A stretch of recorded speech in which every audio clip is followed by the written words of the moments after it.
Welcome to the Art of Growth, where we use the Enneagram and the best tools that we can find to help you transform. And that phrase, which we've been kicking our podcast off with for quite a while, is going to be very true of this series. Some people think of us as a Enneagram podcast, but ultimately we are a growth podcast, of which the Enneagram plays a major role. But we've been in this series called Context Matters. And one of the things that Joel and I have seen in coaching and in a lot of the other arenas that we work in is how often finances actually play into someone's ability or inability to thrive. And there's also really good data about this as far as how finances can actually control us in a way that prevents us or enables us to design the life that we want. So we've actually wanted to do something around finances and how that impacts us emotionally, but also structurally for quite some time. But the way we work at the Art of Growth is we don't decide to do something and then go find someone to do that thing with us or try and necessarily do it ourselves. We believe that the who comes first. And through this season, you're going to be hearing from our friend Sean Cook, who has had an impact on our business and on our personal lives and finances. And once we got to know him, we knew we wanted to introduce him to the Art of Growth crowd because he is not only a financial whiz and amazing in that world, but he also has a similar heart to the Art of Growth. And so we are excited to have Sean Cook on this series. So you will get to know Sean a bit more as we go through this series on finance. But I just want to say from the top that Sean Cook is the owner of Advocate Wealth Management, which is his business helping people invest and coaches them around designing a plan for their finances. He has taught business and finance at the university level.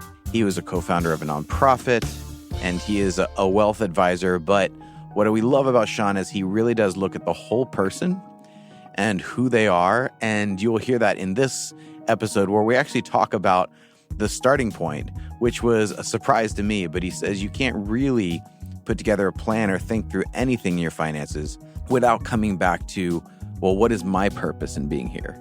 What are my values? And I love the starting point that makes it more human, that honors the individual instead of some cookie cutter plan, which is the very thing we wanted to get away from.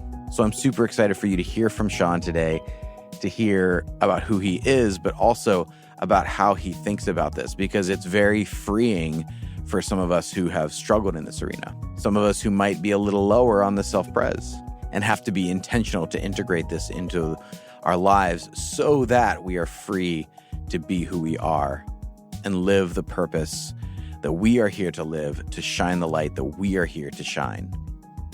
So we flew Sean out here from Chicago, and we said we want to do this in two components. We want to do a series of podcasts that deal with the personal and the emotional side of finances. And then the following month, we want you to lead a class through the Art of Growth where you get into the details and help people construct a plan and go through the minutia of actually designing and executing on a financial plan for their lives and their families' lives. So you can go to theartofgrowth.org, and under classes and events, you can see this finance class called Making Money Work for You, and you can sign up for the 6-week class with Sean that will follow this podcast series. So this is the podcast series for July, and then the class will start in August. But for now, let's get into our first episode with Sean Cook.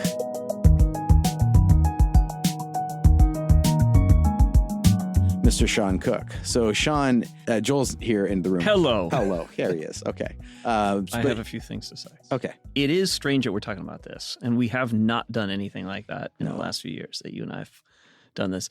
And I was having a conversation with someone not long ago who happens to be a body type. And I said, I've never thought about context having any effect on me psychologically. And she immediately said, really? I do all the time. Yeah. And I was surprised by that because to me, I thought, no, psychologically, right, being a head type as a 7, it's the way I think actually affects everything. So if I change my way of thinking, then it changes everything else. But it's also very true that if the context of my life is off, significantly off, it affects everything else internally. Mm. As much as I deny it and try to push through it, it does. And I think back to some of the major changes in my life have come from things like sleeping better. Who knew that actually trying to get a good night's sleep could affect everything, including how I feel when I think that everything's annoying to me right now. Well, probably because I didn't sleep. And rather than thinking it through, how about you get a good night's sleep? How about diet? Paying attention to what I eat. I can't eat at night. Dang it, I want to eat at night. I want to eat at 10 o'clock because that's when I'm the most hungry, but it disrupts my sleep. Alcohol disrupts my sleep at night. So it's these things, these small changes contextually that have actually produced some of the most significant effects in my life. Yeah. And including, that's the part that's been in what we're going to be talking about today, including money and how I manage that. And, that's a major piece as well. Yeah. So this is why we brought in Sean Cook, who was introduced by a friend of mine. And we were immediately really impressed with Sean's thinking, the way he approaches this, the emotional sensitivity. He was like the opposite of all of the people who made me want to withdraw from dealing with this issue. I think it was, which totally. This is why we wanted to bring him out. So we brought him out from Chicago to spend a couple days working on this podcast and a class that we're going to have him teach at the end of this series. And he knows the Enneagram. Yeah, and he knows the Enneagram. He's a fellow 8 in this world. So, Sean, introduce yourself. Tell people a little about your background and how you ended up doing this kind of work.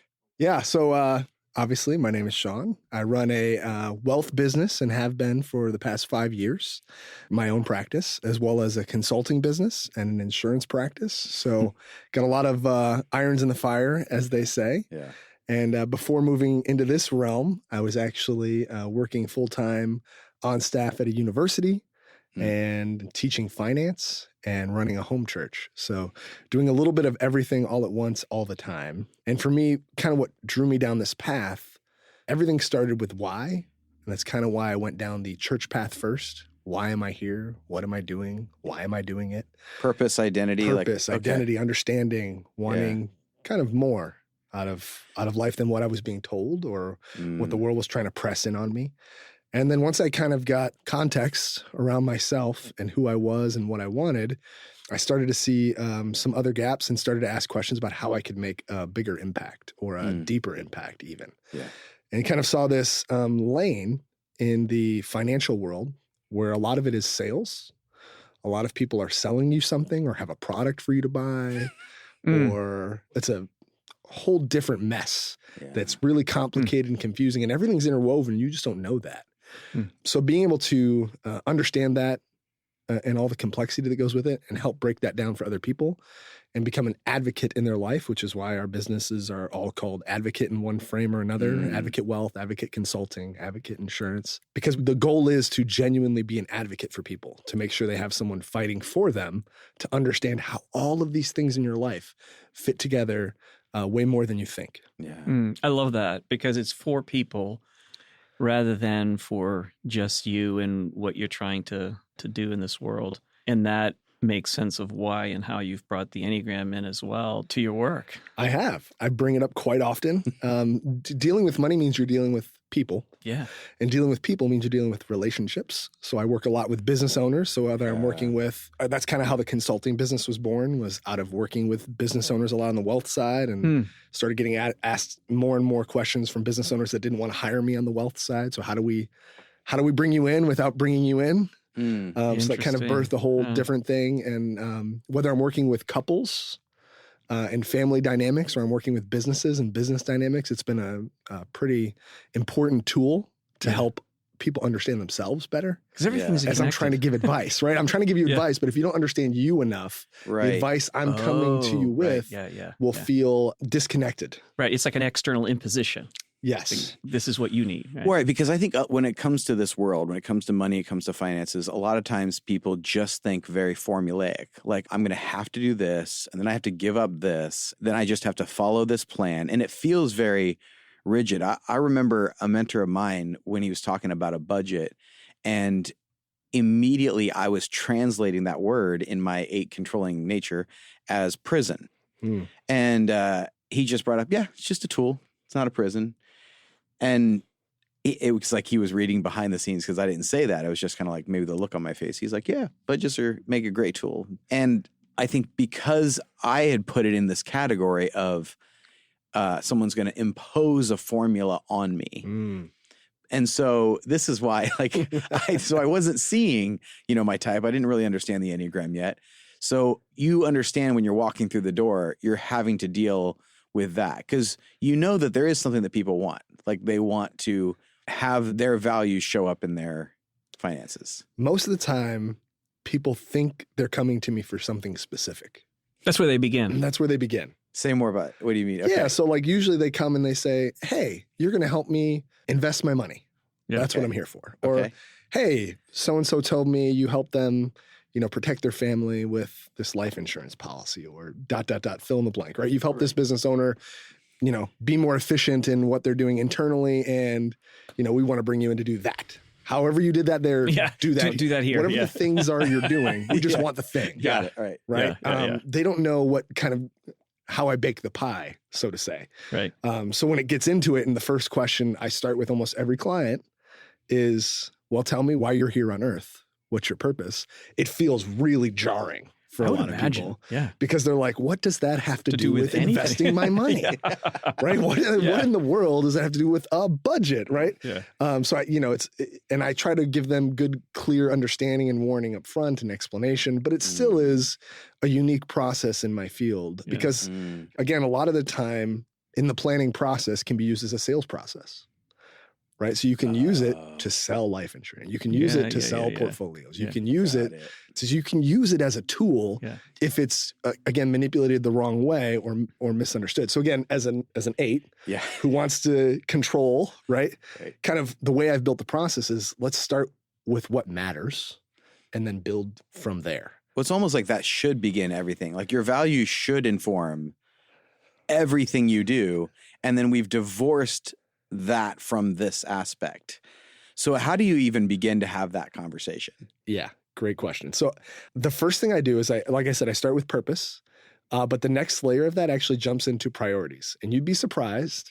You guys wouldn't be surprised, but most people will be surprised. When I ask people what their priorities are, most people don't have them. Yeah. Or at least they have a couple of them. What do you mean? I'll give you an example. So the process is write down your purpose. And really the whole reason I do that is not because we're going to use that for any financial purpose. It's really going to be used to get you in the right mindset. If you're thinking about why you're here and what matters to you, when we move into the next step, this part begins to matter is what are your priorities? Give me your top 6, 1 through 6 in order, what you want life to look like. What are you spending your time, your energy, and your money on?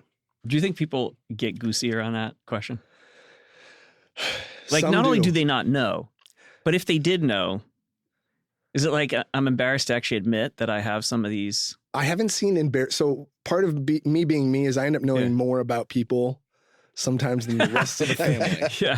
I'm sure you do. I'm a part of the decisions that, matter. Oh man. From a long-term, short-term, I'm in a lot of discussions. Sure. So some people are squirrely in general.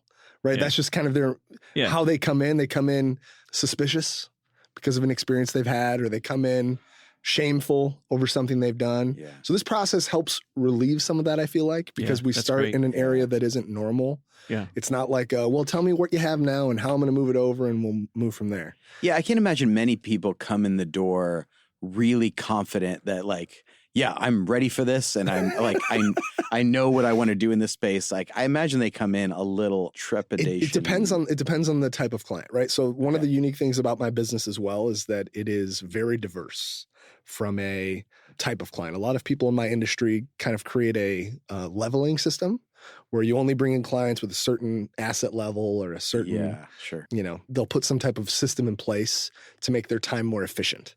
And everything is about efficiency. So they create efficient modules, which usually leaves the individual lacking. Completely out. Yes. Right? Anytime you've been involved in a system, as that system grows, the individual becomes less and less important. So, what I have found is the system I've tried to create tries to prioritize the individual. So when you're having these individual discussions about priorities, which leads to our goals, which leads to the vision for life and all the things we're trying to craft, it's entirely unique to every client.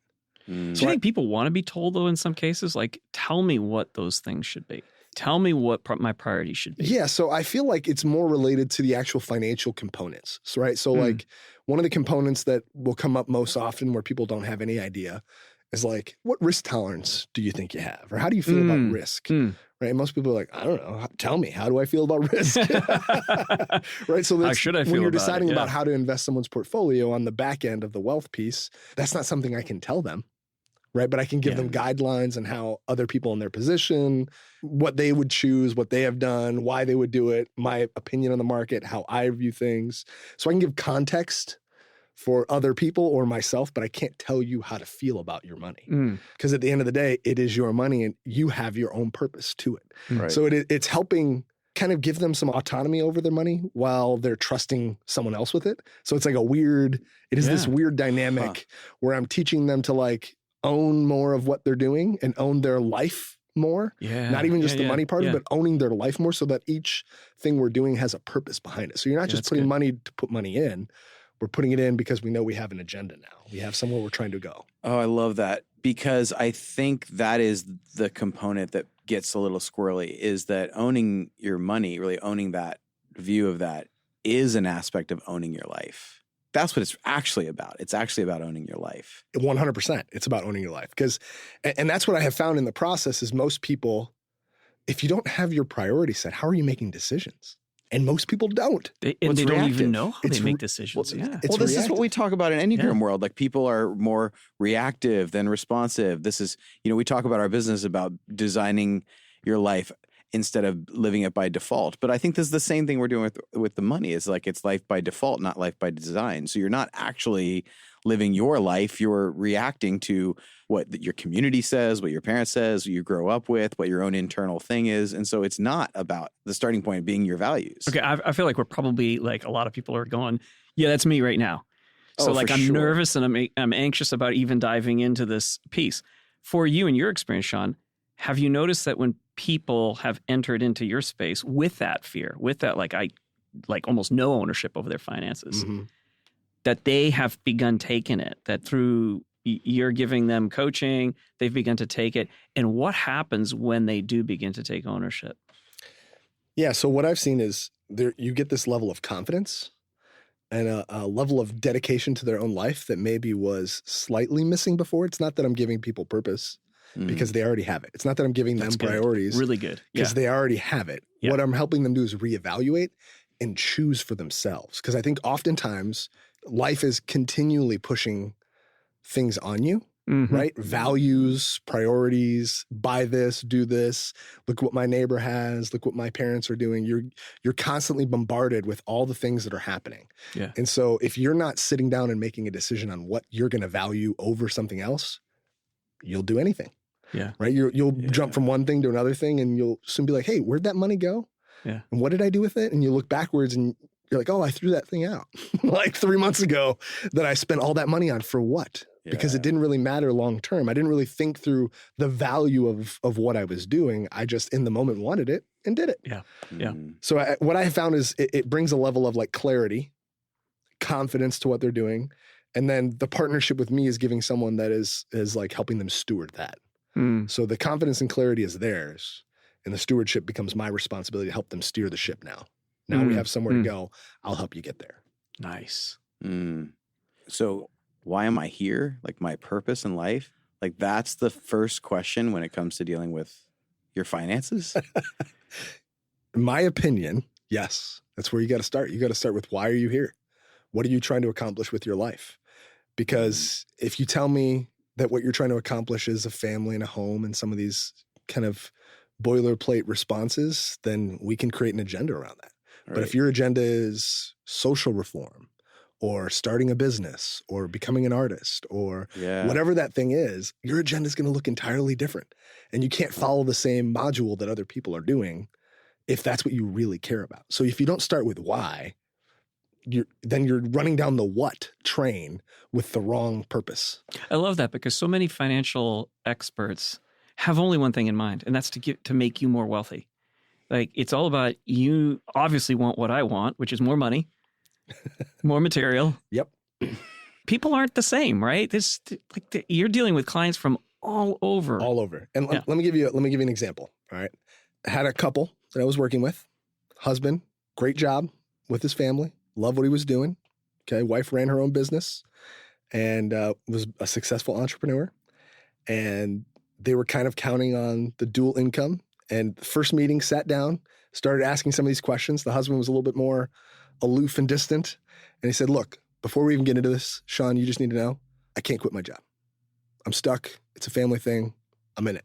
That's not changing. Like a family business thing. It's a family business. Yeah. I can't leave it. It's required of me. Doesn't matter how unhappy I am. So that's the first statement he makes as we start jumping into these conversations. 2 meetings later, he has quit this job with his family. Wow. Oh my gosh. To take a less paying job, and he's now a teacher. Loves what he he's does. happy. Yeah. Happy as could be. Yeah. And it was a life-changing thing for them as a family and as like their trajectory. And I taught them how to make less money. That is so that was the crazy. step forward on the financial Yeah. map for them that made their life a lot more successful and happy according to what they wanted. Yes. According to like coming home and being the person you want to be for your spouse, Oh, being man. engaged in your day-to-day work life and like loving what you do and having impact. Yeah. All those things became way more prevalent in their day-to-day rather than showing up and being there because, well, at least my job's done and I guess I better go get some relaxation before I start it over I again don't know tomorrow. anyone that does that, what you're doing. That is just, that's remarkable. You're helping people to achieve their definition, which is really much more internal, their definition of success. Well, yeah, and part of what I have like front and center on our website is like wealth is not about money. Oh, really? That's right. what it says right out in front. Wealth is not about That's money. so cool. Yeah. It's about achieving the life that you want and leaving a legacy that you care about behind. Yeah. So like those are different priorities. And I feel like part of the problem is in our industry, we all learn the right words to say. So there are constant trainings all over the place about how to say what I'm doing and still use that as a sales process. So it still you can say what I'm saying. You can sell what I'm selling and still use it as a tool for the wrong purpose at the end of the day. And it's not saying that what people are doing are bad or wrong, right? Or they're just going to do the investments or they're just going to do this other part. I'm not saying that in any way. So I don't want to misconstrue that. But I feel like we're leaving a lot on the table for like real impact in people's lives. Well, how did you get here though? Because in order to live this way, yeah, exactly what I was going to ask. You had a value that created this. Yeah. How did you get there? Yeah. So again, even giving you my story about how I started with why. Yeah. The why for me is the deep motivator. It's what gets me up. It's what excites me. It's what moves me forward. Yeah. It's what helps me influence my community and build relationships. All the things that I'm doing and involved in, it like pushes me forward. And it's in that why has helped me decide the what. So for myself, I kind of created this process when I was in the university space. I was mentoring lots of young men and dealing with men that had been in trouble for various things that I won't go into detail in, right? And the steps I would do were similar to this to get them to like change their life in another direction. And at the same time that I was doing that, I was teaching finance. So I can see these worlds of, you know, the faith perspective that I had and the teaching perspective and then the, you know, life reform and coaching and mentorship roles. And all of these things were kind of like blending together for me in this headspace and how it all could work together. And then when I jumped into this world and was trained in some of the processes with some great leaders that I've had in the past, you know, I had a chance to see how they blended even better than I thought. Again, the problem that I could see in the industry is that it was still being used as a tool. And as an aide, as someone who is justice oriented, I'm like, we got to be doing this the right way if we're going to do it, right? So I'm like, stick a flag in the ground and say like, you know, I'm going to make sure anyone in my circle, anyone that I can influence is going to have this done the right way. Yeah. And if I'm not doing it the right, I will help you leave. I will help you go. I will get you out the door. Like I'm not here to be a self-pres on that side of it, which when we talk about money, which you guys were talking about from a self-preservation, it's kind of a strange position for me because I'm more of a social instinct. Right. So am I. And then a one-to-one, and the self-pres is you know, actually in the back end. So it's weird that I am helping people preserve and like build wealth and all the things that I'm doing, but I'm doing it from a broader perspective. So I think that makes you're just a lot like of sense. Yeah. It's like you just want to take care of the back end so that you can actually do the the stuff that matters the most. Right. So this is just kind of like, it's funny that your whole business, even if you're lower in that thing, your whole business is like, well, let's just take care of that thing back there so we can do the thing we really want. Correct. Yeah, that's it. That's it. And when you tie it to those things that matter. So what I have found too is when I was doing the planning side of this, detached from the purpose and the priorities and the vision, just doing the money stuff, just doing all the things that kind of get involved in it, what you end up finding out is that people don't stick to things. Because I'm motivated in the moment does not mean I will be motivated 6 months from now or 9 months from now or 12 months from now. So they kind of fall off on the back end because they aren't tied to it. But if I can give you something and put it up on your wall and write it on your heart and in your mind, I have clients that today, we did plans 5 years ago, right? And we still touch base on them quarterly and kind of review them and go over what's happening. They are still today, like I have a client that moved to Tennessee, is loving retirement, having a blast. She will still say, Sean, I still haven't bought any new purses. Because a part of the whole process of discovering how she was spending money and what she valued were these opposites of I value X and yet I'm spending on Y. I don't know why I'm doing that. So like reestablishing her priorities helped her kind of shift her thinking. And for her, it has meant, again, a purpose-filled life. Yeah. That's the goal. Yeah. Because I think if we were to set this entire series up, like the goal of all of this is actually a more purpose-filled life. Like the story about the couple you told, like the biggest shift in their life was not the shift in their finances, but the shift in their joy, that they're prioritizing joy. They're prioritizing how they're living their life and the time they're spent. And they can't do that if this is the dominant topic. And it became less of a dominant topic by making less. And I think that is like the heart of it, is like, what do we actually want out of our lives? That's it. It's really getting to like what matters to you. Yeah. If having a bigger house and like throwing a lot of parties, and if that's what you value, we can get there. Right. It's not about if, it's about how. Right. And do you think anybody is actually that materialistic? Do you find that there's purposes like deeper? There are certainly things like I want a house and I want to throw a party, but it's to serve something deeper within them. Always. Yeah. They may not recognize that. Yeah. So part of, and again, that goes kind of part of my job is helping them discover that through the process. And kind of going back to your point on like the whole thing that I'm doing is really helping them discover purpose. It's also evaluating just how they make decisions. Towards the purpose? Towards the purpose, towards their priorities, towards the day-to-day life. Like how does your grandiose purpose in life whittle down to like to the practical every day, going to the grocery store and all the normal things. And it does relate, but you've got to like take them step by step to get there. And I think part of that is this conversation around like marginal cost versus full cost. So your topic at the beginning, you were talking about, I can't drink wine before bed or eat at 10 o'clock at night, or there's a marginal cost in the moment. Yeah. In the moment. Yeah. What's one slice of cake in my life? Right. But what habit does it build? What's the full cost of this decision? And we can't see that in the moment when we're living without like a roadmap. So a lot of people are just counting a marginal cost of the moment, of the day, of the thing, right, that they're buying. Yes. And they're not thinking through full cost of their decision. So helping people reevaluate at the beginning, I get to that conversation on the marginal cost versus the full cost by circumventing it at the front end. By putting them on a path to think about the full cost first and then whittling it down to the budget. Now we're looking at your budget and talking about, like I said with my one client about her purses, that conversation, I didn't even have to tell her not to do that. She knew immediately. We're looking at the budget and her priority list and her goals, and she sees what she's spending and what she's not on other things. And she's like, oh my gosh, I got to stop that. Yeah, it looks like it. If you want to stick with what you wrote down as what matters to you, then yes, you do. I love that because I think about how when I made that decision to stop drinking and eating at night, it was because I want to wake up tomorrow and I want to do what I do, really present to what I'm doing, because I love what I'm doing. And it was fairly new into my coaching, but I had shifted from something that I was doing beforehand that I really wasn't getting life from. And this was a new direction, a new purpose. And that habit has stuck. Right? Which, it's a 7. I never stick to anything. Right? So none of my habits have ever stuck.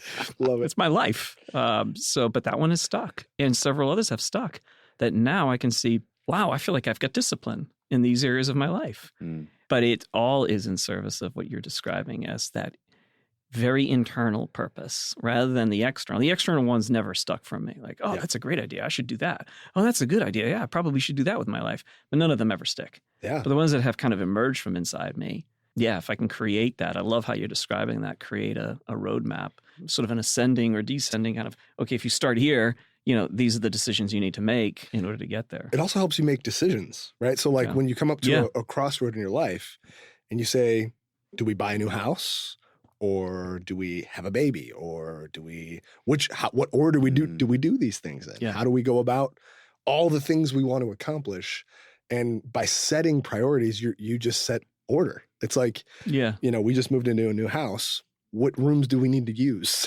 Let's set that room up first because the other ones are going to be storage for a while we configure the house. Yeah. You have to prioritize how you're going to get things done or do nothing. Or just do it haphazardly and kind of have a whole disheveled house the whole time. Right. So it's very similar where you kind of want to make a decision in advance. Well, we're going to be in the living room every day. Every day the living room, the kitchen are going to get used no matter what.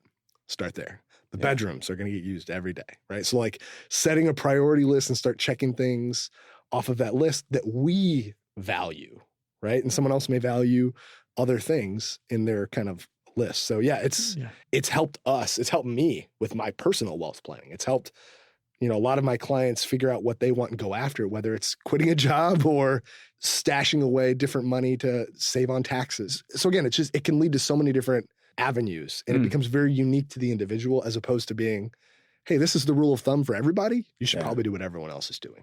Yeah.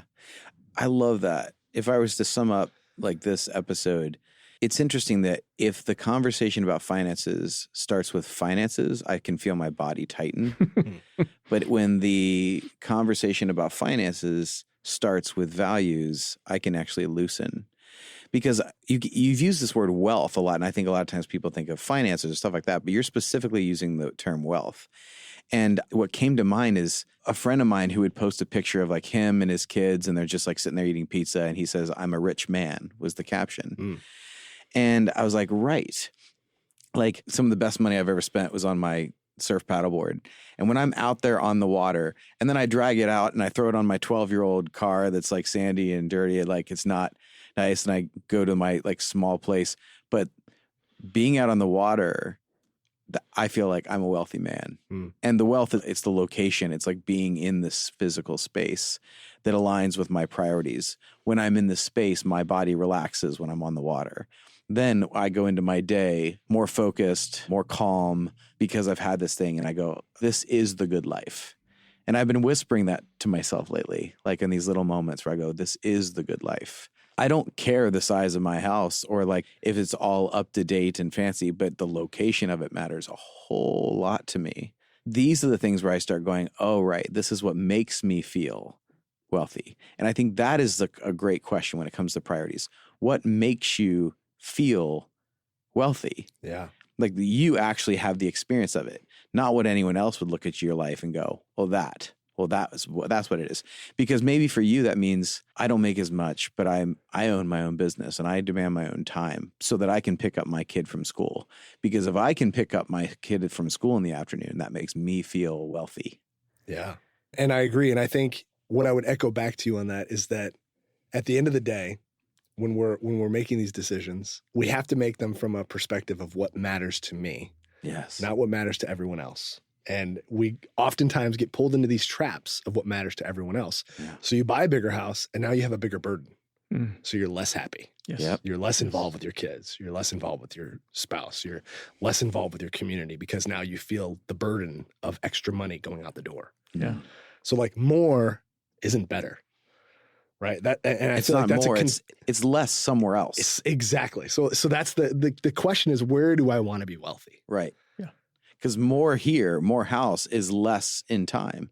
Like you're always trading something off. That's why you have to name your value. That's why you have to be able to name it. What is that? What is it? And what am I willing to pay for that? Yeah. Right. In time, in energy, or in money. Yeah. Yeah. Time. That's a huge one. Energy is one that we don't think enough about. Like, what is the energetic cost of this thing in my life? Because, like, for some people, it's not a big deal for them to like have properties and like things that stress out certain people don't stress out another. So it really is about this other element of like when you're consistent with your values, your stress is lower. So you have a greater capacity to manage the resources that you do value. And enjoy your day to day. Like, and actually, that's the thing. Actually have joy. Yeah, how about so like that? to have everything in the world and not enjoy anything, what did you gain? Yeah. Oh, I've met those people. Oh man. They got everything, and the hope that they might get is I get approval from the external world that I'm doing it the right way. Or they're the ones that can't spare an extra penny because they live from a scarcity mindset, right? Rather than this joyful, I'm experiencing the life I want. Yeah. Right. And you know, if something changes, I can adapt. So it just changes how you view everything when you come at it with purpose and priority as the foundation, as what is laid on the floor, not what is everyone else doing? Okay, that's the floor, and then I'll build on top of it. If I was to say that one more time, because that I think is a great way to close the first episode in introducing this concept. Like say that again. Yeah. Having your purpose and your priorities as the foundation of your life, as opposed to what is everyone else doing as the foundation and building on top of it, has to be the focus of building your financial, personal life goals. That's it. That has to be our starting point. So that is why we feel like this is very consistent with the Art of Growth. When it comes to every topic, that should be the starting point. Because these are the things we brought up: purpose, joy. Like this is about money and wealth and all this stuff. That's the topic of where we're going with this. But the starting point, the foundation is joy.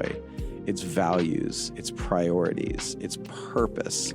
These have to be the foundational things that we are building on. And everything else is in service of that. So thank you so much for listening. There is much more to come on this. But for now, you can go to theartofgrowth.org under classes and events and sign up for the class called Making Money Work for You with Sean. Because I can testify that there's so much freedom that opens surprising areas of life when you get this one a bit more squared away. But for now, my friends, may you be encouraged to take stock of this area of your life. Whether it is something that is already thriving and you just want to tweak it and make it a little better, or you want to reassess your values, or whether you are someone who has a lot of anxiety and emotional triggers around this area of finance. Welcome. Let it work on you, because what is really calling your name is the freedom to let your light shine in this place. And that is what all of this is really about.